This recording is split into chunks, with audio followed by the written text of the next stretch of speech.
Good evening, everybody, and welcome. Welcome indeed to our very first presentation of this brand new series of Discover Wildlife with Wildlife Worldwide and the Travelling Naturalist.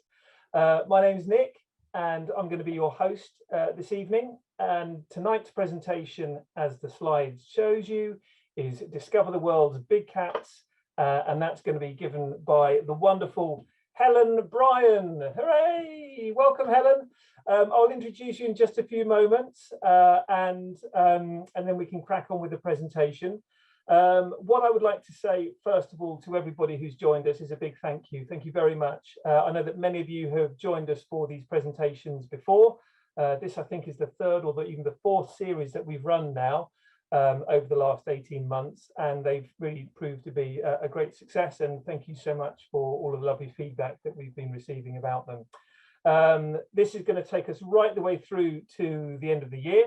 We've got about 15 or so presentations throughout the weeks leading up to the new year, and I dare say we'll be doing another series come 2022 as well. Lots to look forward to. Nick Garbutt's going to be doing a talk next week about Great Migration. We've got presentations about wildlife photography.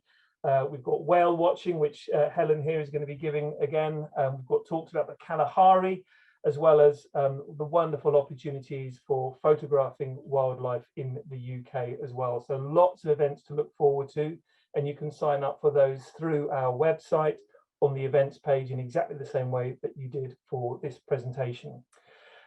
So, as I said, I'm going to introduce Helen more formally now.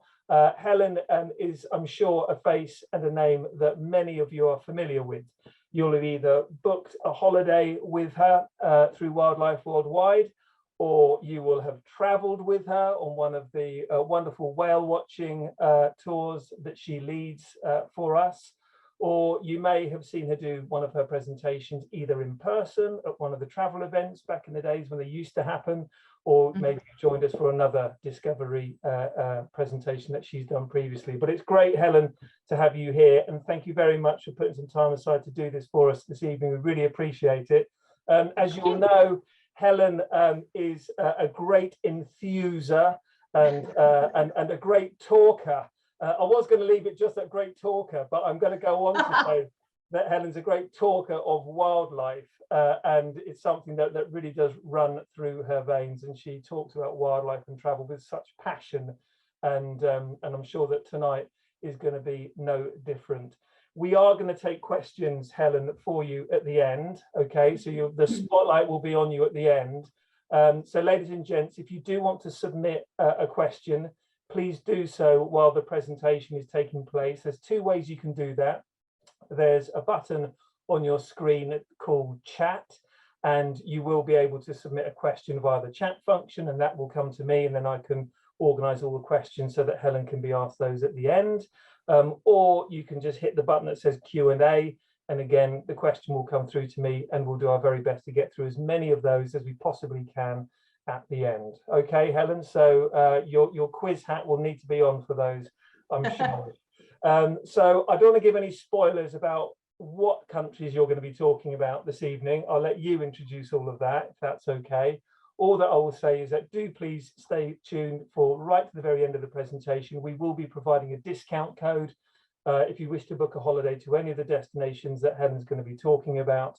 But for now, Helen, it's over to you. And do please start enthusing and start talking about how and where we can discover the big cats of the world.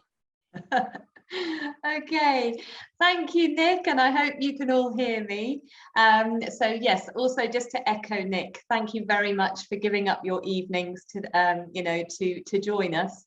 As they begin to draw in, what better way to spend an evening than to do a little bit of armchair travel. And yes, there will probably be much enthusing. Whales and big cats are very much my big loves. So let's just get to it straight away. This is going to be a love fest for the big cats, simple as that. So these hugely adaptable creatures, you know, they span the globe really, from the incredible rainforests and jungles of Central and South America through to your quintessential savanna, grassland and plains, where you'll find one of my favorites. It's impossible to highlight or to define exactly which cat is my favorite, but South America, Africa, they're fabulous. They go further afield as well, from the jungles of Sri Lanka, in this case, with this beautiful young leopard, through across the Indian subcontinent, right the way up to the jagged peaks of the Himalaya. The snow leopard, if you can see it, if you look at the left-hand side, jagged peak, this is one of Nick Garbutt's wonderful images of these incredible creatures coming down that jagged precipice. What an incredible feat to be able to live and to subsist in this sort of environment. So they're formidable hunters. They're opportunistic, they will go for anything and they will go for everything, but there is of course a pecking order amongst the big cats. They will take their prey, never taking their eyes off the prize, like this beautiful cheetah that we've got here.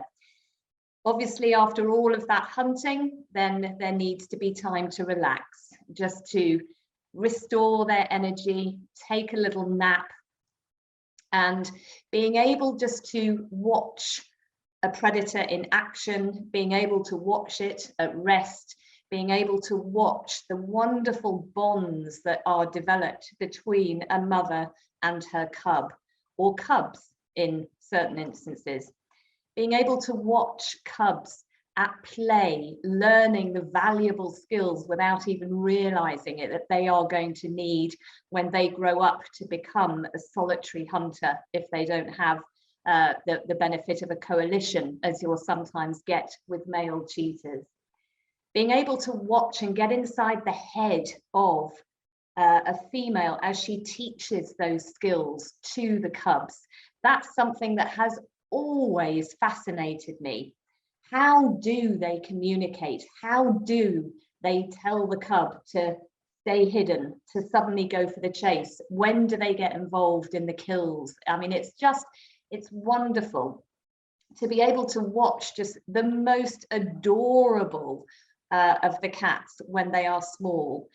The fluff designed to look like the back of a honey badger, a completely formidable animal, which is why it is assumed that they have this white coat on their backing when they're young, right the way through to the beaten up, wonderful old males that you can see here. This is another Sri Lankan pair of leopards.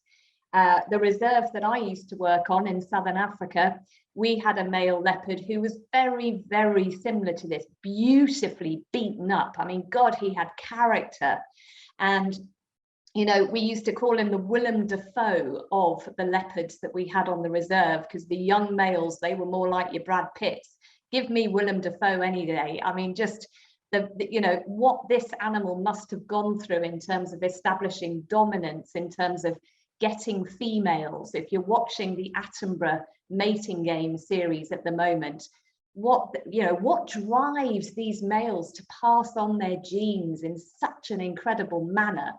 I mean, crikey, just, you know, the chance for the almost arrogant nonchalance of a big cat as it passes you by, looking you in the eye, so that you are, quite frankly, completely insignificant in the vast landscape that these creatures call home.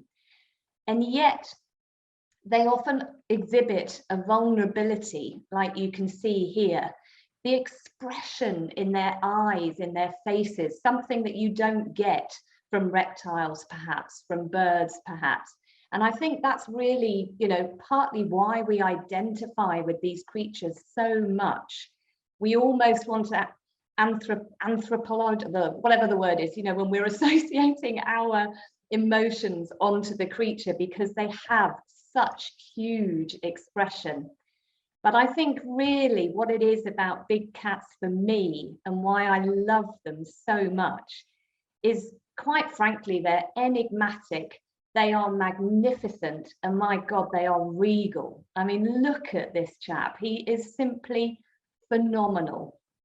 And when I think about the cats, oh, I just can't wait to get back on a plane. I really can't. But that time is coming. We're sending people out on safari as of next month. So if you want to go and get a little fix of Zambia, stay tuned. So whether you want to go and see the social cat, the swimming cat, the fastest cat, the black cat, the sure-footed cat, my most wanted cat, the big cat, or the elusive cat, what I'm not going to do is take you through all of these cats everywhere that they exist and all of the different ways that we have of getting you out to them, because in the next half an hour, plus also Thursday night, there's just not time to cover every destination that we can offer. But what we are going to do is we're going to start with 3 of the big cats this evening. And we're going to start our journey on possibly my joint favourite continent, although I feel very bad for Africa when I say that, so perhaps maybe my second favourite continent on the planet. And we're going to head across to South America. So there are cats across the continent and also the Isthmus of Central America, but we are going to go south as our starting point. And on the 9th of April last year, I had tickets booked to fly into Santiago, fly down almost half the length of Chile, over 2,000 kilometers, to get to this southern part of the continent in order to try and see these guys. I thought I was just about going to be able to get in there because South America was slightly behind the rest of the world in terms of closing their borders when COVID struck. But unfortunately, it was not to be. But this is very much a first world problem, so I really shouldn't complain. And I simply have the anticipation of knowing that they're still there and that one day I'm going to get out here. And that is probably number 1 on my wish list. So we're going to start with pumas. And Chile, as you're aware, is, I mean, it's an incredible country. So it's over 4,000 kilometers long. It's 177 kilometers wide at its widest point, from the vastly dry Atacama Desert in the north through to the winelands. Had to get that in, didn't I? And the Lake District in the central southern area. But we're going to go straight down to the far south.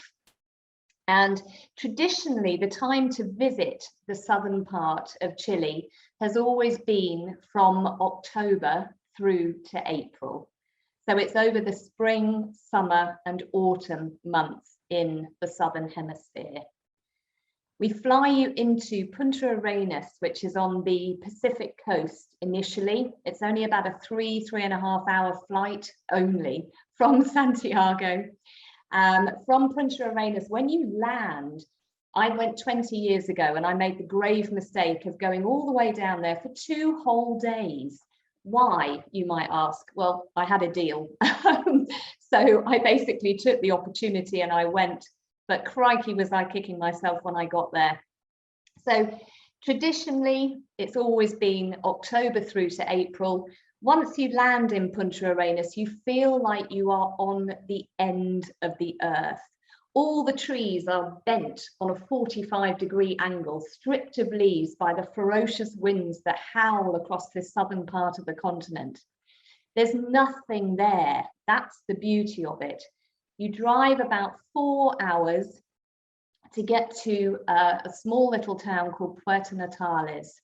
And from Puerto Natales, you get to what I consider and what many other people consider to be possibly the most beautiful national park on the planet. It is actually a UNESCO Biosphere Reserve, and this area is called Torres del Paine. Now, Torres, the towers of this area, Torres of Piney, they're actually behind this huge rock massif that you've got here. The massive granite outcrop, it's covered in glaciers. You've therefore got beautiful turquoise lakes that are often littered with icebergs. And these areas, if you can see my mouse, it's on the top right-hand side of your screen. These areas at the front of the massif are known as Los Cuernos, or the horns of Torres del Paine. The towers themselves are tucked behind, and they are these wonderful granite outcrops with a dusting of snow, with a little bit of glaciation going on. It's an incredibly scenic and wild and wonderful part of the world. And I can't wait to go back, because quite frankly, 2 days was just not enough. Now, obviously, we're here to talk not just about where you're going, which is Torres del Paine, but also what you're going to see. And obviously, it's puma that I'm particularly attracted to in this area. But if you can gate or tear your eyes away from what's on land and look up, and you have Andean condor soaring above you. On land, you've got rheas, you've got the Andean deer or South American deer. You can see the turquoise lakes behind this beautiful one here. And you've got these guys, guanacos. Now, if you're looking for puma, you sit with these guys. Like any animal that is aware of predators in their vicinity, if they sense, if they pick up on a puma being in the area, they will stop and they will stare at that puma and the direction in which the threat is coming. So what happens when you go out in Torres looking for pumas? Trackers will be sent out ahead of your time. You will then go out early in the morning, returning to the lodge at lunchtime and going out again in the afternoon. So much like your normal African Indian safari. The guanacos also, again, if you've been watching David Attenborough's The Mating Game, you may well have seen the impala rams fighting in East Africa. And that need to establish a territory to get females, that all-consuming urge to sow their oats can sometimes literally be the death of them, because they spend so much time and invest so much energy in securing females, securing territory, that they take their eye off potential threats, or they're just simply exhausted. And therefore, predators in the form of big cats will come in and they will basically reap the rewards. What happens with guanacos is that when the males are establishing dominance and trying to show off for the females, they will actually try to bite off the reproductive organs of their rivals. Now that's fairly extreme, and if they're so hell-bent on doing so and they don't notice a predator approaching, this may well be the outcome. Like with any big cat on a kill, if you get to the point where you come across cats on a kill, likely they will be there for 2 or 3 days, particularly in Patagonia, because here you don't have the hyenas, the dogs, the jackals that will otherwise try and steal prey on the African continent, for example. You don't have another predator that rivals the pumas here. So it's a very harsh existence for the pumas. They are solitary creatures, as are most big cats. A kick from one of these guys is going to do them an awful lot of damage, and they're living in an extreme environment. Wind, rain, snow. I mean, they're living in glaciers, for goodness sake. But they are absolutely marvelous creatures. And I'm just going to drop a little something in here. I didn't know if I would actually have the guts to do this, but I was having a chat with my manager, Dan, earlier this afternoon. And he obviously knew that my trip didn't happen last year because of COVID. And he knows how desperate I am to get out to Chile and to experience the pumas. And what would be really quite good, he thought, would be that I'm probably not the only person desperate to do this. And if there are 6, 8 people of you out there who are also very, very keen to get out there and experience pumas at close range, he might just put a trip together and we can all go. Now, I think that's a very, very good idea. So there we go. I've put it out there. Let me know what you think. If there's anybody who's keen to go to Chile with me, just let me know. But moving on. So after a big feed, what do the cats do best? They relax. And if you notice all of these images that I'm showing you, there's something quite different in terms of the angle from which they're being taken.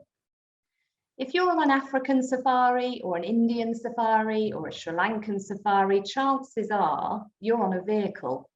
And if you're on an elevated vehicle, you're looking down at the big cats and all the other wildlife that you are fortunate to come across. If you notice what's happening here, you're generally almost at eye level with these incredible creatures. And the reason for that, and what makes Chile such a unique destination in terms of big cat watching, is that it's done on foot. So trackers will go out in the morning. If they find pumas, they will radio to the team. You may already be out on a walk, taking in the surroundings, taking in hognose skunk, taking in hairy armadillos, taking in all the other wildlife that is in this area. And you will then basically go by vehicle as close as you can to where the puma has been seen. You hop off said vehicle and you then track these creatures on foot. Now that makes me very, very happy. So the opportunity, sometimes, yes, you might see them across a valley. You might need a 400mm lens. You might need a 600mm lens. These are wild creatures, they're unpredictable. Sometimes they might literally walk right past you within meters. And like I said at the very start, that incredible nonchalance that they have, whereby they will just look at you as if you are completely insignificant. Now, surely that's how you want every animal to look at you. They don't feel threatened, they feel completely relaxed, they don't see us as an issue, and they just walk straight past. Now that just gives me the chills. I just think that's absolutely superb. So, if seeing these creatures floats your boat in the most beautiful, beautiful environment, well then, yeah, we can get you there. So we can organise tailor-made puma trekking trips. As I say, the main season is over their spring to autumn months. So that's from October through to about April time on average. So October to April. It's also a great excuse to escape our winter. So that is an ideal time to travel. However, if you're going to go all that way, right the way down to the southern part of the South American continent, as you can see here, you could spend 3, 4 or 5 days puma trekking. And for some people, that will be enough. For others, you know, eternity would never be enough. But due to the variety of habitat that Chile offers, you can do an awful lot more. If you've got a 2-week period off work and you want to go and experience more than just incredible scenery and pumas, well, then there's a lot more that this country can offer. Obviously, it's got Pacific coastline. There are dolphins that are endemic to that coastline. Over the summer months, blue whales, and into autumn as well. So their summer, so we're talking perhaps from, say, December time through to about April. There are blue whales off that Pacific coast. In addition, if you go slightly further south than Torres del Paine, you can get to Tierra del Fuego, that huge island off the very tip of South America that is shared between Argentina and Chile. So we can get you to see king penguins on Tierra del Fuego, sea lions, marine otters. There is a huge amount that can be seen and experienced in Chile. So you can do the tailor-made puma tracking and you can just leave it at that.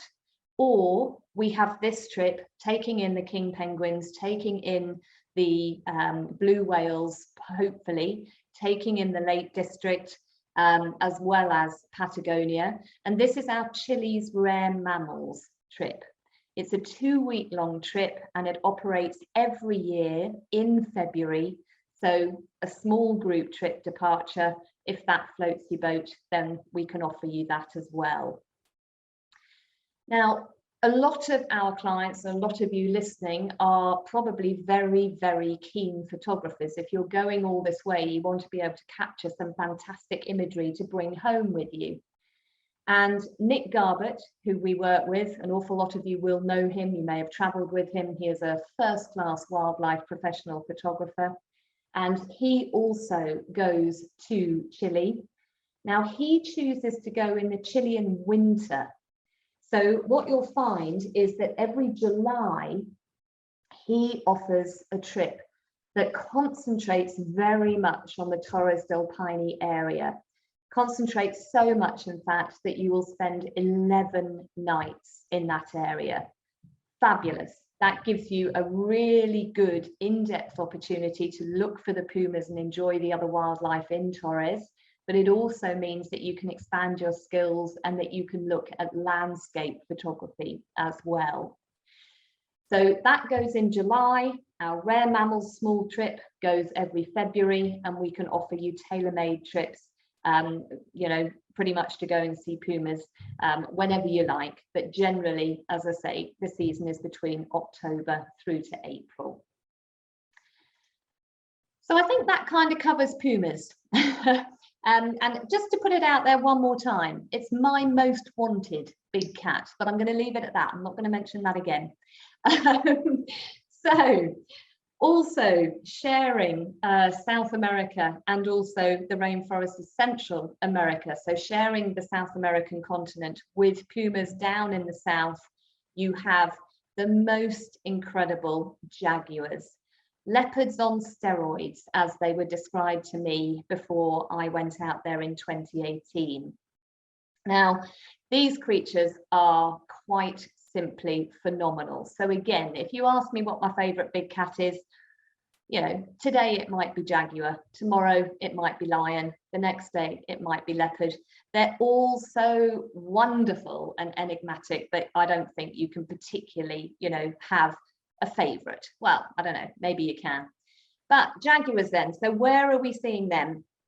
Well, they're in Costa Rica, they're in Colombia, they're in Guyana. We have trips to all of those destinations, so you have the opportunity. They're fairly elusive, not as much so as their African cousins, but if you really want to increase your chance of seeing jaguar, there is one place and one place only that we're going to send you.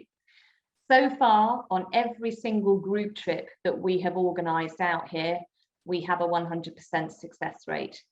And I am, of course, talking about this huge wetland area known as the kidneys of South America, the Pantanal. So if you were to put a pin slap bang in the middle of the South American continent, you would be in Brazil's Pantanal area. Now, we're much further north than we were when we were looking at pumas. So with pumas, you want to be going October to April, so over our winter months, essentially whenever it's colder here, that's when you want to be going.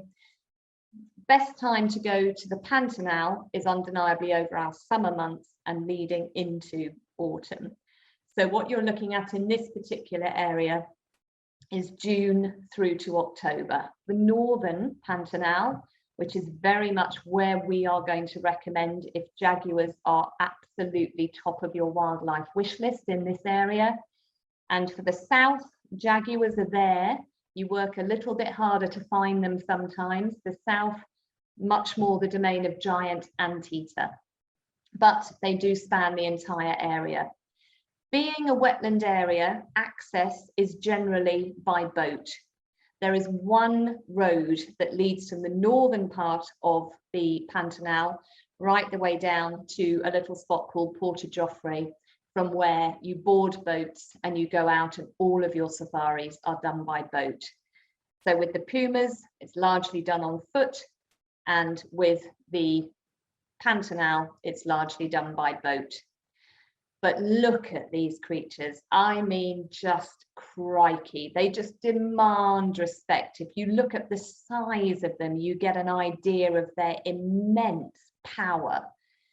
So what these guys are doing is they're patrolling riverbanks and beaches and sandbars that line all of the rivers and the tributaries, the thick, dense vegetation that lines those river systems, and they are, you know, basically taking every route possible. So you get these incredible photographic opportunities. I love this shot. When you go later in the dry season, so the start of the dry season is June and it runs through to October. So the later you go, the drier it gets and the water levels drop due to evaporation. So that's when you can start to see these incredible root systems that you can see the jaguar walking across here. And of course, because you're on the water, again, you can be at eye level with these creatures, which just gives you a different dimension to the entire experience, let alone your photos. So I love this shot. This is taken by Danny Free, Dan's wife, and it's absolutely typical, and it's very evocative of my first jaguar sighting. Now, if you've watched my talk, one of the first ones that I did back in January on the wildlife of the Pantanal, I did briefly talk you through my very first sighting, and forgive me if I do it again. So you drive down this one road, the Trans-Pantanera, that takes you to this small fishing village of Porto Jofre at the bottom, sorry. You then board a long, thin, sort of outboard boat, and you zoom up the river because we stay at a place called the Jaguar Retreat, which is about 30 to 40 kilometers out of Porto Jofre. Porto Jofre itself can get quite busy. It is the access point for all the boat trips going out onto the rivers looking for jaguars. And your sightings there, it wouldn't necessarily be uncommon to be sharing sightings with perhaps 10 or 12 or more different boats. Now, it's fairly well managed. On the boats, you will either have 4 people, 6 people, sometimes 10 or 12 people. We try to go for a maximum of 6 where we can. And being long boats, they simply just drift with the current and then take their turn to go back up and start drifting again, so that everybody gets a good view of the jaguars. Now, I had basically boarded my transfer with 2 other people to go to the Jaguar Retreat, and I was expecting this transfer to take anywhere between 40 minutes to an hour. It was the middle of the day, it was hot, which I love, and we had literally been on this transfer for potentially 4 or 5 minutes, and we just saw a chap who was fishing moored against the riverbank, and the river is quite wide at Porto Jofre, and he just started waving his arm very lazily, but sort of indicating, come and have a look, come and have a look. And I just thought, you have to be joking me. 24 hours ago, I was making my way to Heathrow, and here I am 2 flights later, and somebody is waving for me to come and look at something on the bank. I tried not to get excited. I tried to contain myself, but I started to grin, and I started to think, oh my God, this might actually happen. And would you believe it? We sat on our boat looking up at the riverbank, and out popped a face very, very similar to this fantastic photo that you've got here. And because we were there in September, later in the dry season, we were looking up at this beautiful face, and she popped her head out, had a look around, realized there was no prey beneath her, popped herself back in, and we were like, right, where's she going to pop out next? So we were looking left along the riverbank, we were looking right along the riverbank, because like she's going to pop out somewhere. And sure enough, she did. And she walked straight down onto a sandbank. She was maybe 7 or 8 meters away from me, but because I was in the water, I was absolutely no threat to her whatsoever. Oh my God, it was phenomenal. She's now the picture that I have on my screen save. So I look at her every single day, and I still have to pinch myself that that sighting happened and that I had it to myself. There was just me and the other 2 people on the transfer, no one else at that sighting. It was phenomenal. We then saw a number of other boats because we were close to Porto Joffre, but the further we went upriver, away from Porto Joffre, up to the Jaguar retreat, you just don't see anybody else. So if you come across more sightings, and by the end of that afternoon, we'd had 4 more Jaguar sightings, good sightings as well, whole animal repeatedly, one with cubs. So by the end of that afternoon, there's nobody else around you, and you are just thinking this is incredible, absolutely incredible. So this is what they're looking for when they are going or patrolling the riverbanks. They're looking for capybara. This is taken by my colleague Em, who went out the year after me. Phenomenal trip she had. I saw 16 jaguars in 24 sightings, I think it was. She had I mean, just maned wolf. I mean, you just wouldn't believe it. So you just have to get yourself out there and just try and take in as much as you possibly can. So the jaguars are looking for capybara, sunning themselves, sitting in the river, submerging their bellies, just keeping themselves cool. They're looking for Yakari caiman. Now, these are pretty big caiman, and in typical cat fashion, they will pounce and try and basically crush the back of the skull in order, so they will drop down off, you know, they're patrolling of the riverbanks onto unsuspecting caiman below who are sunning themselves in order to regulate their temperature. And if you're lucky enough to see that, fantastic. But it's the wealth of other wildlife that's there as well. Now, we saw caiman catching yellow anaconda like you've got here. On my first afternoon, we'd been following a mother and cub for quite some time. And we'd have this mother and cub to ourselves. And then a few other boats arrived. So we thought, okay, we've had our fill, we'll take ourselves off. Now, one of the other boats had a couple staying at the same lodge, Jaguar Retreat, that we were staying at. And what we narrowly missed, which was fine, you know, you never know what you're going to get.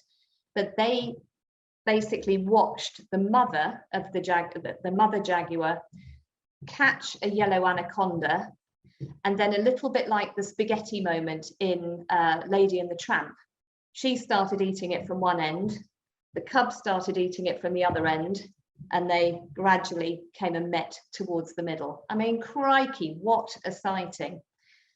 This is typical of what you're looking at. You know, this is how close you can get to these incredible creatures, and they are immense, they're massive. Again, they tend to be solitary, but there are a couple of brothers that have formed coalitions. The fact that you're on the water, I mean, when else would you be able to take shots like this? I think this is an absolute cracker. So they're not scared of getting in the water either. They're quite happy. They're very proficient swimmers, and they will patrol again just through all the water hyacinths. They're looking for caiman. They're creeping up on the capybara, but there are other creatures there as well. Sometimes they'll just get into the water in order to cool down. So you can get wonderfully close. And again, they don't bat an eyelid. They don't care that you're there because they're treated with respect. You don't get too close. They're quite familiar with us, habituated for want of a better word. But you also have the chance to get up close and personal with giant river otter as well. Another incredibly charismatic creature. And crikey, when they squabble over fish and eels, do they squabble? I've never heard screeches like it in the animal kingdom. Wonderful, wonderful creatures, incredibly agile. Wherever you are, something is getting predated. So yeah, the Pantanal, it's epic, a totally and utterly different experience to what you're going to get in Chile, but a sublime holiday nonetheless. So coming back to the fact that the Pantanal is often referred to as the North Pantanal, which is jaguar central, and the Southern Pantanal, which is more renowned for giant anteater. So a couple of weeks ago, or probably about a month ago, we launched, well, our most popular holiday out to the Northern Pantanal is our Wildlife of the Pantanal group trip. It's 13 days, brilliant in terms of your opportunities for seeing jaguars, otters, caiman, and a wealth of other creatures. And the bird life out here is exquisite as well. But about a month ago, we launched our Big Five safari. Jaguar is obviously part of Brazil's Big Five, giant river otter, but also the giant anteater. So this trip combines the best of the North Pantanal, and it also then goes south through the Pantanal by boat, and you will spend 3 days or so searching the termite mound ridden areas looking for these guys, giant anteaters. Our fourth of the Big Five out in Brazil is tapir. Massive animals. I was not expecting just how big these creatures are. And our fifth of Brazil's Big Five safari is the magnificent hyacinth macaw. It's an absolutely beautiful bird, very chattery, wonderful to watch, again, very enigmatic. But in addition, you have macaws and salt licks that we will be visiting. So you will have the opportunity for wonderful bird photography. And essentially that trip runs in our autumn months, September, October. But if you remember the Wildlife of the Pantanal, the North Pantanal trip that we offer, which is one of our most popular holidays out there, that has frequent departures between June and October. So there we have it, South America. Just before we leave this part of the world, due to the current FCDO advice that has suddenly been lifted for so many countries, which is wonderful, wonderful news, and it's music to our ears. So I mentioned very briefly at the start that we're sending people out to Zambia as of next month. We have put in place a departure to the Pantanal going at the end of this month. So if anybody is absolutely desperate to get out and get some big cat action sooner rather than later, then just get in touch. It's our Wildlife of the Pantanal itinerary.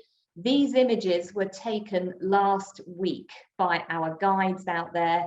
The beauty of going now is that there's hardly anybody else there. So you are going to have this wonderful wilderness to yourself. And I've never used video on these presentations before, but I'm going to see if this works. This was taken last week.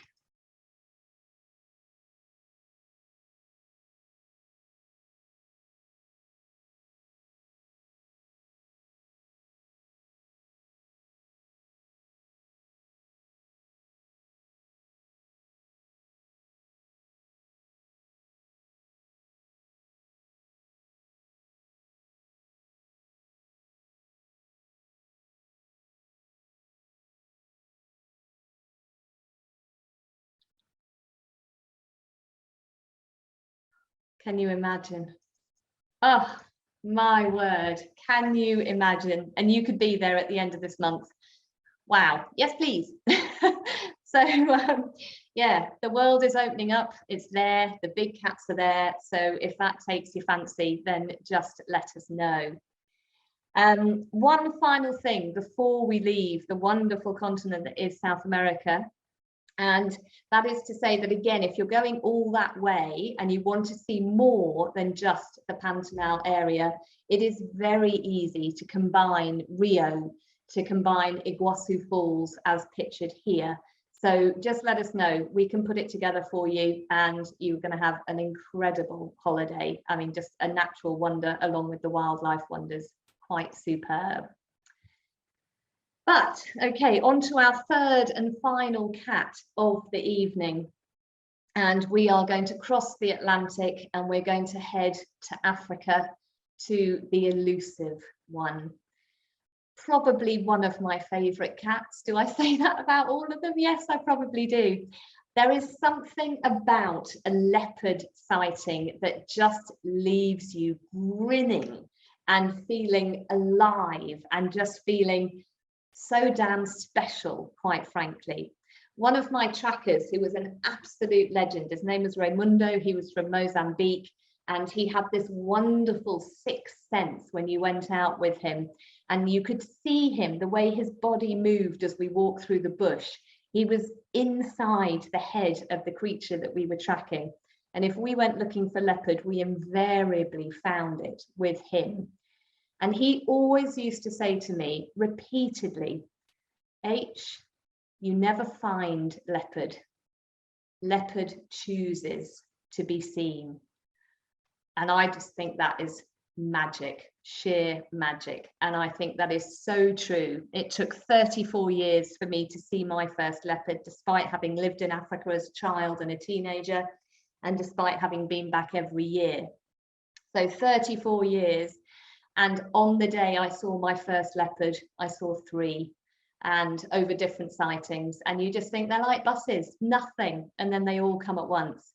And my first leopard was a relatively young cub from, if you remember Olive from Big Cat Diary on BBC, I saw one of her cubs and her eyes were the same colour as this leopard here.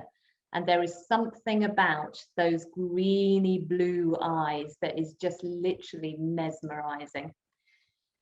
So unlike their cousins on steroids over in the Pantanal, they don't tend to be quite so active during the day.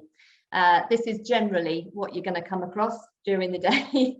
If you're lucky enough to come across them at all, that telltale swish of a tail or a flick of an ear. I love this shot. They look like they're fast asleep. They get a hint of something, and that opportunistic nature of theirs comes out. The eyes are open, the head's up, the ears are down.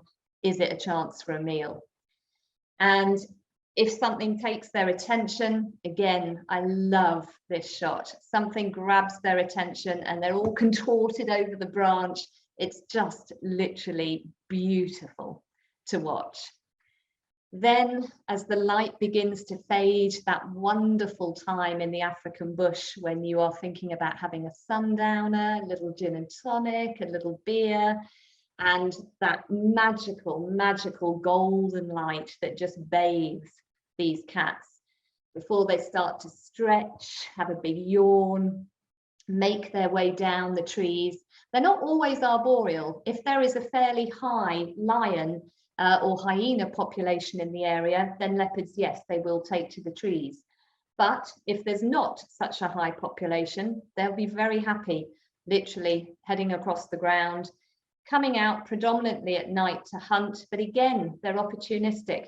I remember parking my vehicle under a dead tree that had a huge arch, almost like the St. Louis Arch in the States, and watching this female leopard creep up to the top of the arch, and there were 4 or 5 female nyala just grazing underneath, completely and utterly unaware of her presence. And half of you was saying, do it, do it, do it, jump, get one. And the other half was saying, nyala, get the hell out of there, don't don't look up, look what's there. And it's just that you can't predict what's going to happen. And again, I think that's what's so addictive about watching big cats in particular. The beauty of the fact that they're nocturnal means that we can go out on night drives if we pick the right part of the world to do so. And it probably won't be a great surprise to you that when I say that our top tip, really, if you want to try and find leopard, they are across sub-Saharan Africa. But if you're looking for leopard in particular, do what the name says, go to the valley of the leopards. So of course, our top tip would be to head to the Luangwa Valley in the beautiful country that is Zambia. So my first sighting was in the Masai Mara of a leopard. That's always going to hold a great place in my heart. One of the last sightings of a leopard I had was in the Serengeti, and it was creeping up in the middle of the day onto a kill that a massive pride, a big pride of lions had made, and it was creeping ever closer until eventually it just thought, you know what, a little bit out of my league here, and it slunk off into the bush. In Southern Africa, in Botswana, some fantastic leopard sightings. But yeah, it's got to be Luangwa. You know, we work for Chris Breen. If we didn't say Luangwa for leopards, I think, you know, wouldn't work for him much longer. Wonderful creatures. I just can't bang on about them enough. I mean, how beautiful they are. When they walk, you can even see their camouflage is so intense that when they walk, it almost looks like they're slightly blurred. If you look at the belly hair on this particular individual, it almost looks like it's slightly out of focus because they are so fluid. They're just the most beautiful creatures. Got to be one of my favorite cats. I mean, look how stunning this little one is. And they have great personality, you know, just incredible, that intensity that you get with a leopard. And just, you know, debating, will it go up into the tree, will it not? Just that expression in their eyes once more. So I could look at these creatures all day. And where the Luangwa is concerned, you've got a very healthy lion population there as well. You've got another of my favorite creatures, the painted wolf or painted dog, African wild dog. You've got your quintessential Luangwa shot, which is your ellies walking across the ever decreasing water of the Luangwa Valley as the season continues. Your season for Zambia is the same as the Pantanal. So really, we're talking June through to November. Usually by mid-November, the rains will begin to break. But these pools, the oxbow lagoons, the river itself, they're covered in an immense number of crocs, of hippos, fish eagles, and so, you know, it's the later you go, once again, the less water there is, and therefore potentially, you know, you just park yourself by water and the wildlife will come to you. So we've got all manner of trips that we offer in Zambia, from the far wild west Kafue, Liwa Plains, Busanga Plains. You've got the Lower Zambezi National Park, you've obviously got Victoria Falls. With Luangwa, you have the South Luangwa National Park and you have the North Luangwa National Park. If you really want to get away from the crowds, North Luangwa is absolutely perfect. But our most popular trips that we run out here are where we fly you out on Emirates. This is what we're doing next month. So straight through Dubai into Lusaka, and then it's a hop up to Mfui, which is the access point for the South Luangwa National Park. And our most popular trips, we have our classic South Luangwa Safari, which operates every June, so at the start of the dry season. And we also have our South Luangwa Photo Safari, which goes out with Brett Charman or Emma Healy or Sean Weekly at the helm, and that goes at the end of the season, October, November time. Both trips spend 7 nights in the Luangwa. So we fly you in, 7 nights stay, no unpacking, no repacking, you're just in one spot and you get to thoroughly explore the areas. We've got a couple of lodges that we use, Mfui Lodge and Flat Dogs Lodge, and you will go out on morning and on afternoon safaris. There is the potential for full day trips, and there is the potential for walking safaris as well. The Luangwa Valley is the home of a walking safari. And until you have walked towards lions or leopard and you're sharing the same space with them, I don't think you know, just knowing that every single nerve ending in your body is alive and is aware that, my God, one of the greatest predators is right in front of me. It's an amazing, amazing experience.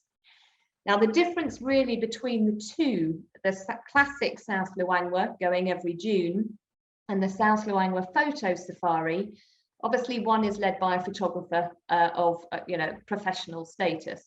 So other than the fact one goes in June, one goes in October, if you go for the October one, you will also come across these magnificent creatures, the carmine bee eaters that you can see pictured. From about the 20-something of September every year, these birds migrate back to the Luangwa Valley and they come in their thousands and they build their nests in riverbanks. Fish eagles will go after them. Crocs have even been known to go after them because they come in such numbers. So when you go later in the season into Luangwa, that's when the southern carmines will be there from, sort of the latter part of September onwards. Now, Zambia you can go to as a year-round destination, but essentially, generally, for the South Luangwa area, most people will visit between June and October. We have our festival going out there in November 2023, Festival of Wildlife, to be led by Chris Bryon and a number of others. We have a handful of places left on that particular trip. We will have a professional artist with us. We will have photographers with us. That is a great trip if you're looking for some big cat action. And of course, we can offer all manner of tailor-made options. We can offer specialist walking options, you name it. If you want to see the big cats of Zambia and build in some of the other big highlights of Zambia as well, then just let us know. We can work on that for you. So that's our 3 cats covered for tonight. I've got a horrible feeling I've talked for far too long. I really have. I'm very sorry. I hope none of you are asleep. Just a very quick mention. So we've covered puma, we've covered jaguar, and we've covered leopard. We are going to start Thursday's presentation with my first big cat love. And this is me, knobbly-kneed 6-year-old, living in Botswana. And my sister, who is 18, so yes, I was a surprise at the time. She was making a decision between whether to study nursing or whether to study language and music at university. My 6-year-old self wasn't interested in any of that. But she went out and she worked in a bush clinic in Botswana for a summer. And she treated a bushman that came in that had been mauled by a female lioness, and he had killed her because it was a case of it was either going to be him or her. And he got himself to the clinic where she was working, and while she helped to treat him, he advised that he had come across cubs, and that was why she attacked him. And those cubs obviously would have perished. So they were flown to Gaborone, the capital, which is where we were living. And my family had the absolute privilege of looking after these cubs for 3 or 4 days, whilst, it was decided where they would go from there. And that, I think, ultimately is where my absolute love of big cats comes from.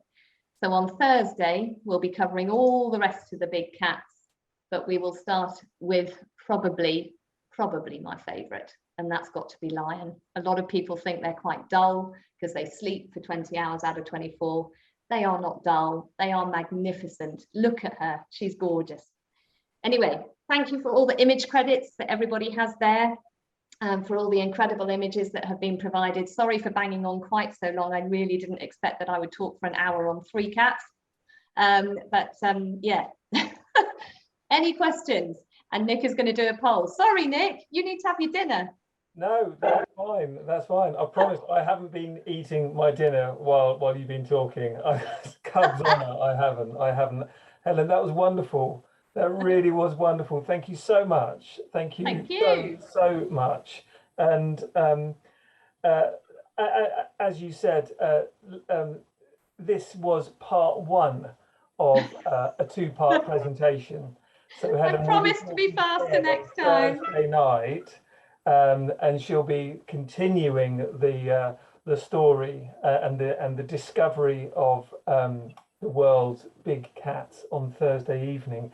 And I have to say, Helen, when it comes to lion, I was firmly of the opinion that lion are the most boring of all predators, because all I ever saw them do was lounge around under a tree sleeping, until a couple of years ago when I had a thrilling encounter with lion, two prides of lion who had brought down an old male giraffe in a reserve in Namibia, which was that was amazing itself.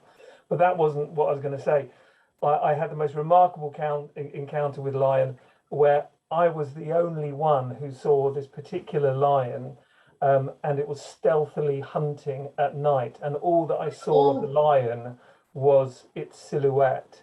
And it was absolutely thrilling, breathtaking to watch true natural behavior that it didn't know that I was watching it, and I was the only one watching it. And it would have I would probably be saying it was the best wildlife encounter of my life, whether it be a leopard or a puma or a cheetah. It just happened to be a lion, and I have to say it was absolutely breathtaking. So you're starting the next presentation, genuinely with a real good one. Up until that point, though, leopard had always been my number one encounter, because because I haven't seen jaguar yet, or puma for that matter, but also because it was the first predator that I saw really in action many years ago in South Luangwa, which is a utopia. Oh my God.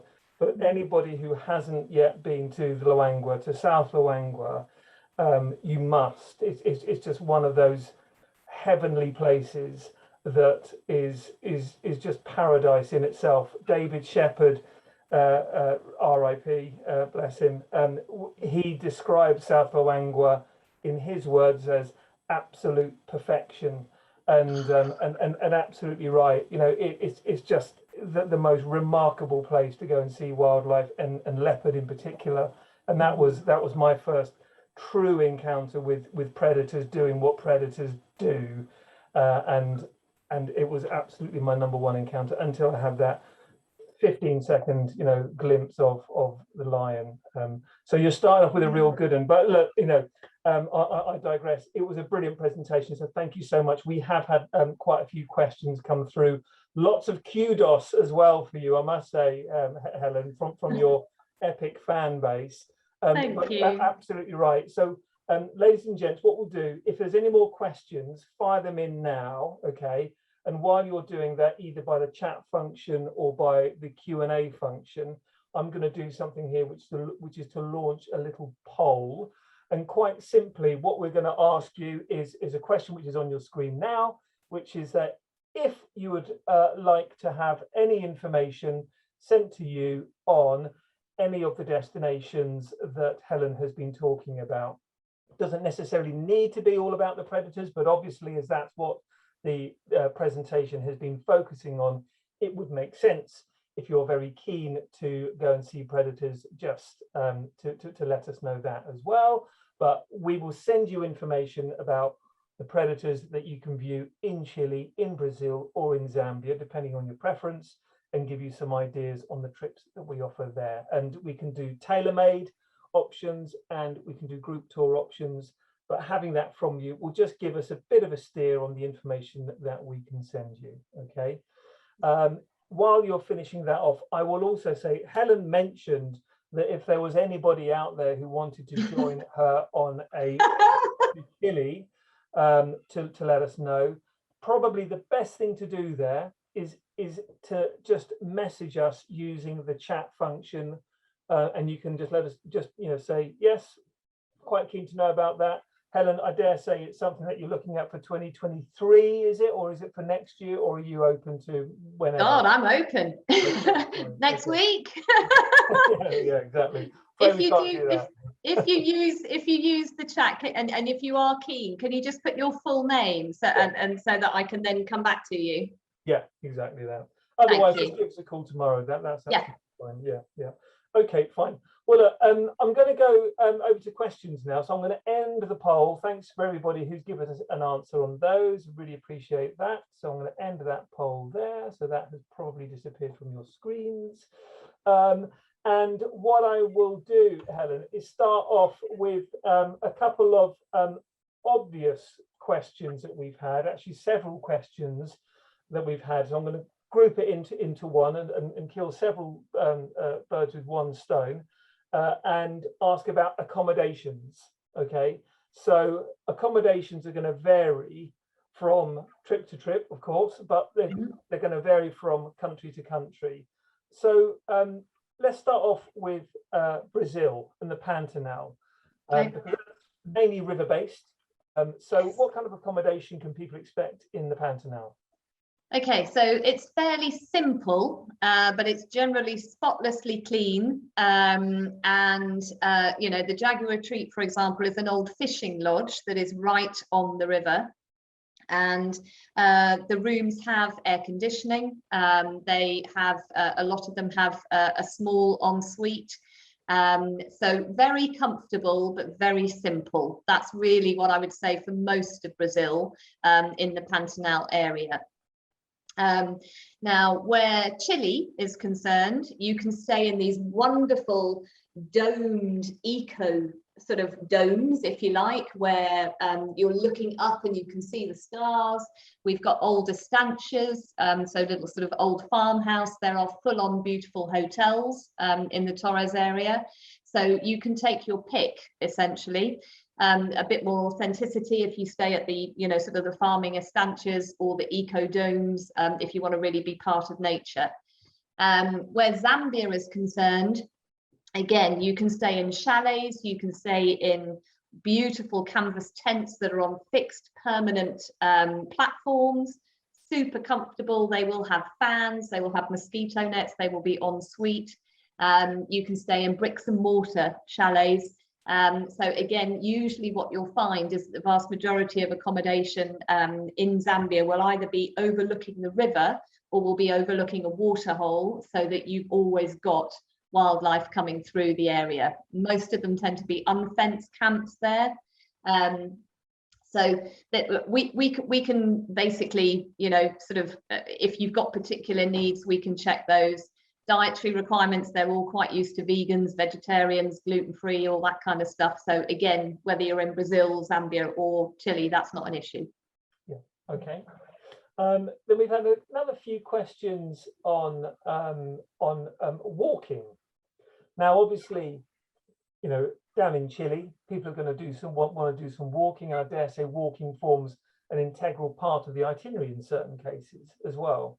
And you know, South Luangwa, the home of the walking safari as well. I dare say there's not so much walking that people can expect from the Pantanal, but where there is walking involved with the Chile itineraries, and where there is walking involved with the South Luangwa and the Zambia itineraries, what kind of ability do people need? You know, is it going to be, you know, hardcore trekking, or is it actually going to be nice strolls? Is it going to be short distances? Is it going to be, you know, exhausting and fatiguing? How does it work? Okay, so yeah, let's start with Brazil. You're quite right. Brazil, you don't need to be particularly mobile. You just need to be able to get in and out of a boat, and the boat will be at the same level as the deck that you're standing on. If you can get in and out of a boat, that's about as energetic as you're going to be in Brazil. So that's nice and easy. For Chile, although you're walking to the pumas, they don't tend to be hardcore hikes. The vehicles will get you as close as they can do. Now, within Torres National Park itself, like with most national parks, there are very strict controls and you can't go off-road. You used to be able to walk anywhere. Even walking off a path now is fairly restricted. But the area just outside the park, which is where most of the puma tracking and watching will be done, you will get as close as you possibly can by vehicle. The ground will be uneven and it may well be undulating, but you don't have to be massively fit to do the Chile trips. You know, you might be walking a couple of kilometers, you might be walking half a kilometer. It's entirely down to what the animal is doing. In terms of Zambia, we do have dedicated walking holidays where you can spend 7 days walking through the African bush, but obviously that's fairly niche. That's not going to be for everybody. Bearing in mind that our clientele is often 50s, 60s, 70s plus, our Walks Worldwide trip will do the full-on hiking holidays for you. Wildlife Worldwide, you might be doing 4 or 5 miles. If you're walking through, you know, South Luangwa, it's not going to be at a particularly fast pace because you've got the heat to be in, you know, to think about. You'll have you know, an armed escort at the front and the back of your group, and you will have a person carrying tea. So you will stop and you will have tea. So most walks will be done fairly early in the morning before it gets too hot. You then might get to your next camp and just relax. And there's the option to do sometimes a mixture of walking and also vehicle safaris. So again, we can tailor it. You know, the classic Luangwa that I talked about, the 7-night trip that we have every June, and the photo safari that we have every sort of, you know, in the latter part of the season, September, October, they will generally be vehicle based. But if the entire group wants to do a walk, we'll organize it. You know, being flexible is really the key. It's about what people want to do when they're there. And if you want to just do a half day's walk, just first couple of hours in the morning and then come back for brekkie, so be it. That's as much or as little as you need to do. And I have to say, walking safaris, you know, if you do go to Zambia, walking safaris, it is just thrilling. And it's wonderful seeing wildlife from a vehicle with your guide, you know, of course, you know, and we've all done that. It's something else when actually the vehicle stops, the engine is turned off, your guide gets out, opens the door for you, and out you get, and you set foot on terra firma, and suddenly the whole atmosphere, the whole feeling, the whole environment, and a whole new perspective. And you're aware of everything, aren't you? Every noise, your senses are heightened, and you realize very quickly that you're no longer an observer of the territory that the wildlife lives in, but actually you're an active participant within it now, and you are part of it. And it's absolutely thrilling. You know, it really is good. And the guiding that you get in that part of the world, you know, particularly in South Luangwa, suddenly with a walking guide, it takes on a whole new level as well. It's absolutely wonderful, and I would urge anybody, you know, and you know, recommend walking safaris to everybody and anybody. It's a wonderful thing to do. You know, it also just enables you to slow down and to observe things that otherwise you would just walk past. You know, the chance to come across a civet midden, you know, and to go through feces, for want of a better word, you know, but to sit, you know, to find all the shongololo, you know, all the millipede shells, you know, and to open up an elephant bolus and see what it's been eating, and you know, but also, you know, you find the bugs, you stop by a tree and you find moth eggs, and the more time you spend in the bush, you always get that thrill, you know. You know, I mean, I had clients on the back of my vehicle that used to say, God, it's almost like the first time you've seen a lion, because you never grow out of just that, God, you're amazing. Absolutely. But in addition to the big stuff, there's all the little stuff, and it's all the, you know, traditional uses for the trees, and for how to find water, and how to, you know, what you can use as food if you're out in the bush. And when you're on a walk, you learn all this, you know, much more than you do on a vehicle, I think. And it's a whole new dimension. Brilliant. If it can be incorporated into the itinerary, you know, then do it. And I'm sure that, you know, the equivalent of those African experiences can be had, you know, in places such as as well. Absolutely. That just tripped in actually on the chat. It's a very pertinent question, which is to do with altitude. What kind of altitude are people at? Is it at high altitude? Are you at thousands of meters, or is it relatively sea level? Zambia is probably the highest. just because of the what central. about Chile, though? Oh, Chile, no, yeah. you don't even have to worry about it. Don't even think about it. No. Yep. Okay, fine. Not an That issue. answers that question then. I know that altitude will form part of your presentation on Thursday, because again, no spoiler alerts, but there's a particular part of a country that you're going to be talking about there, where altitude does play an impact. But that's good to know. There you go, Gordon, for Chile. That needn't be something to concern you there. We've got a few other questions here, which really form part of the obvious elephant in the room, which is the pandemic.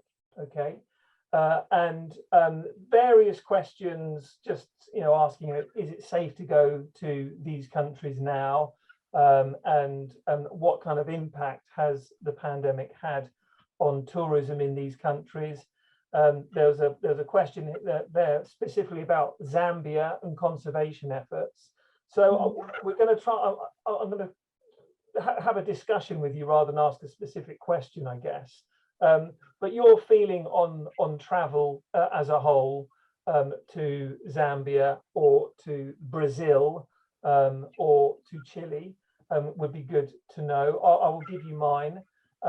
Mine is that the world is now beginning to open up, and I think that if we are to adopt a realistic and careful approach to travel, I do believe that we as keen wildlife enthusiasts and keen travelers should feel confident in starting to make the preparations that we want to make in order to travel, and there'll be varying degrees of what's hot and what's not hot, and those will be very, very individual. Some people will be very gung-ho about it and saying, I want to travel, and I want to, as we've experienced over the last month or so at the company, with people inquiring to want to book and travel within the next few weeks, and those who are wanting to inquire in order to make bookings to travel later on in 2022 and in 2023, when people are feeling a little bit more confident. And I think that really, I don't think there is a one answer fits all questions on this. I think it is a very individual thing. Naturally, we as a company, we're not going to be keen to send people to destinations which we feel are genuinely, truly unsafe, particularly if people are wanting to travel to them immediately. But if people are wanting to book ahead and travel to those places in 2023 or even 2024 or the latter part of next year, I think that is a sensible and realistic and cautious approach. We have to be optimistic and cautious about it. And we've got to support tourism and conservation efforts, because particularly in Africa, my feeling is that, well, not my feeling, but it is a known fact that tourism is an integral part of the conservation effort. Without tourists, then those who wish to do harm to wildlife have free rein to do it, because the eyes are gone, sadly. But what's your feeling on Brazil and Zambia and Chile in particular, and traveling there? Is it the same, or do you feel different? No, I feel very strongly, really, that that ecotourism basically sustains people's livelihoods. If we're not going to Zambia, Chile, Brazil, every other ecotourism area in the world, then the national park fees aren't being paid every time we enter. The conservation levies are not being paid every time we enter, and ultimately, if the lodges are not full, what are staff to do? You can't just, it's essentially, if we're not supporting communities and lodges and ecosystems and incentives that where ecotourism is basically what sustains the population and the wildlife, then it's that things are in big trouble. Like you say, people will revert to poaching. We have seen this, haven't we, ourselves firsthand, with certain accommodations closing down, not to reopen again, certain tour operators closing down, not to open again either, and that's across the world. So I think it's a very personal choice on whether you're happy to get on a plane right now. I got on a plane for the first time last week, and I have to say I was nothing but impressed with how the airlines, the airports at both ends dealt with it. Everybody was very aware. The criteria of what to do, what not to do was in place. Ultimately, the Foreign Office decide where we are going to operate and where we're not. And they have decided that we can go to the vast majority of the world now, with the exception of a very limited number of countries. So I feel absolutely, yeah, you know, if I had a chance to go to Brazil, Zambia, any of these places that often rely on, you know, financial support from tourists, then yeah, I think we need to be getting back there, and you know, so that we are supporting, you know, the people, the partners that we've worked with for years, and who have you know, they care deeply about the wildlife on their doorstep, and they need us to do so in order to continue that work. I completely agree, and it's an entirely you know, a personal choice as to when people, you know, are feeling comfortable to travel, you know, and you know, I think that's absolutely fair enough. I've been on a plane now, and like you, I was nothing but impressed with the efficiency that, you know, I saw at the airport, with nothing but impressed with the airline themselves, and the very clear, healthy approach that they took to looking after, you know, our well-being as the passengers. And at the accommodations that I was staying at overseas, you know, everybody was intensely respectful and very aware that, you know, traveling was beginning to happen again. So I think there's a huge cultural shift that we all need to kind of, you know, start moving towards, and it will happen in waves, and it will happen very, very gradually. You know, people have talked about this kind of, you know, opening up of the dam, basically this flood happening of travel suddenly being on again. I'm not necessarily sure that that's going to happen, or that necessarily is a good thing. I think the way that it needs to happen is gradually and slowly, and with caution and with optimism and with confidence. But we do need to start doing it again, because there's an inner desire, I think, that we all have. We want to get traveling again, and we want to see the world, and we want to see the wildlife again. And some people will be doing it sooner than others, but ultimately, you know, we as a company, we're not going to want to do it in an unsafe way, or when the timing is wrong. No. But I think it's also worth noting that once you get to Torres del Paine, you know, this is a vast wilderness area. There aren't many people there at the best of times. So ditto with the Pantanal, it covers a huge area. The Pantanal has had probably quite a tough time prior to COVID anyway, because there was an awful lot of the fires in Brazil that happened pre-COVID, that it damages a destination already in terms of their international PR. And yet, just to kind of put the fires in Brazil into perspective, yes, they were devastating, and forest fires due to, you know, global warming are devastating. There is no getting away from that fact. But on an annual basis, around 10% of the Pantanal area is burnt as a matter of course. You know, it's a regeneration tool. You know, you use it in Africa, you use it all over the world. Now, unfortunately, just prior to COVID, it was about 25% that was actually, you know, sort of affected. So you may well, as you go down the Trans-Pantanera in the next couple of weeks, you may well see evidence of some fire damage. But ultimately, when you get to the river, and you know, and then it's just you and the jaguars. There are very, very, very few other people there. So I think the beauty of the holidays that we tend to offer, you know, we don't do city breaks. We're not going where you're going to be amongst hundreds and hundreds and thousands of other people. You're going to the wilderness. And therefore, personally, I would have no hesitation in going to pretty much every destination that we offer tomorrow. You know, but it's each to their own. For some people, next year is early enough. For others, people are very much wanting to get away now. And it's, you know, you make your own decision and you do what's right for you. But as you say, you know, we're not going to send you somewhere that the Foreign Office is saying is unsafe. No, exactly. And I think that inevitably, as you say, with the wildlife holidays that we offer, the overwhelming majority of them, 95% of them, involve spending the majority of your time outside, in small numbers, with people who have tested negative. It's the pinch points are inevitably the airport and the airplane. Those are inevitably the pinch points, and there's no getting away from that itself. But fundamentally, in time, as I say, with optimism, with confidence, with care, and with ambition, we will all start to get moving again in the way that we wish to, and we want to help people do that, but we're certainly not going to push people into a corner with it at all whatsoever. Hey, but listen, we could talk about that all night. There's loads and loads and loads we could talk about there, and we won't.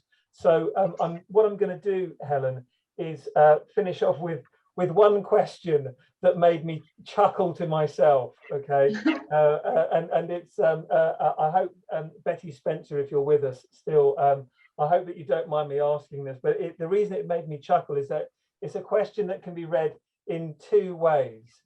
And it's obviously, Helen, in reference to the Chile part of your presentation. Monaco's, don't do. You're talking about what else you can do and where else you can go. And the question, it does make me laugh. The question quite simply is, do penguins smell? And I read this, well, okay, do they smell or do they have the ability to smell? They smell. so if I'm going to take it at face value, which is, do penguins smell? I'm going to say yes, they do. They hugely reek.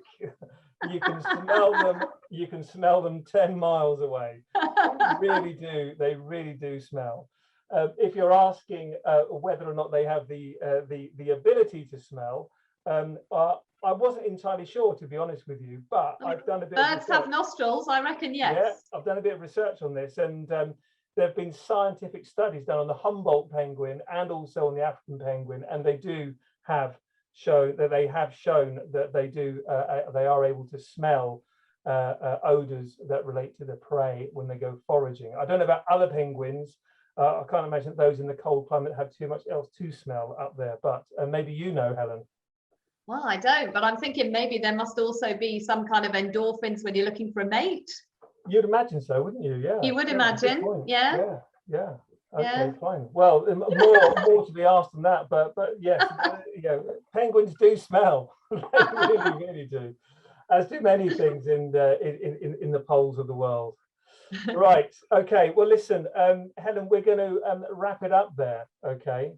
And I'm going to say to you again, thank you very much indeed. I'm going to say to everybody who's still with us, thank you very much for all of your questions. I hope we've done as well as we can to give you an idea, a flavour of the big cats of Chile, of Brazil, and also of Zambia. There's a whole other world to see out there, of course, and as Helen said, there are big cats to be seen everywhere.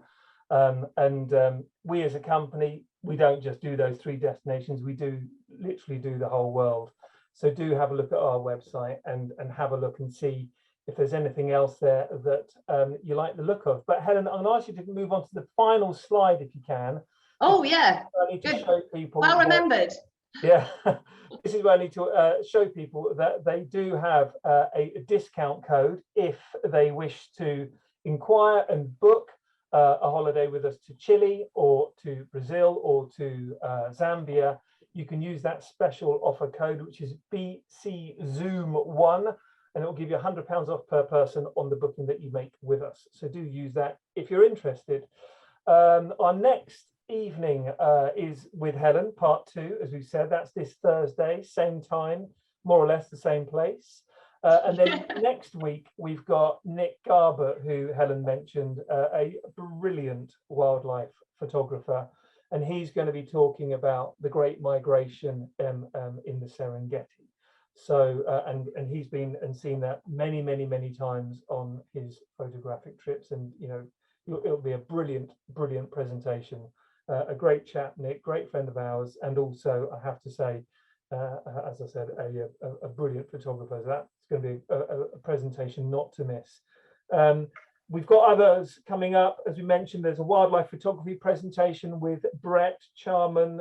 Helen will be doing one on whale watching. There's a Kalahari presentation. We've also got a few presentations about polar cruises and also UK wildlife photography as well. All of the information about those, which run right the way up to the middle of December, you can find that on our website, which is www.wildlifeworldwide.com/events, and that events button is there on the homepage. So do please take a look at that. For now, though, I'm going to close the evening and say thank you again to Helen. Thank you very much to each of you. And we'll see you again soon. Bye for now.